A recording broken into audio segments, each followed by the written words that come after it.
we called it the soul of sorbet. And the soul of sorbet was really some of the business elements of culture was about vision and values and purpose. And I did all the induction training myself for everybody. But the other big thing about culture was how to deal with race in terms of the diversity of our staff and also the diversity of our customers. And I was introduced to a company called Dermalogica, which sells skincare products, and I was invited to one of their launches in 2004.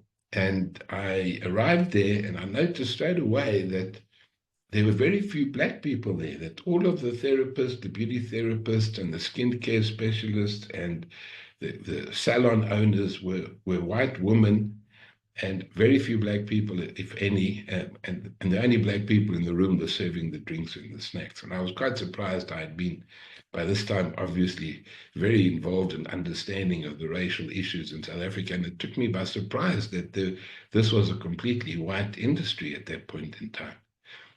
So I went up to one of the managers there in Dermalogic. I said, where are the black people? Why are they not here? And they said, no, well, the thing is that Dermalogica is an upmarket brand and it's very expensive. And so it's mainly bought by white women. And those white women are not that keen to have black women working on their skins. And I said, are you serious? And he said, yes, I'm serious. That's what it is. It's not what we want, she said, but that is the nature of what's going on outside in the beauty industry.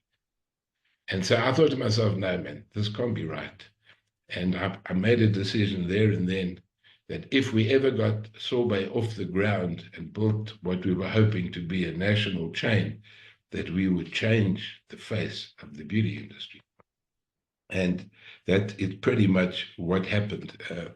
From about 5% of the people being black when we started, to about 90% being black by the time I sold it in 2019. It's one of the things that we are most proud about, my family and I, who built Sorbet together. We spoke a lot about culture and service, and that's what enabled us to become a very successful beauty chain.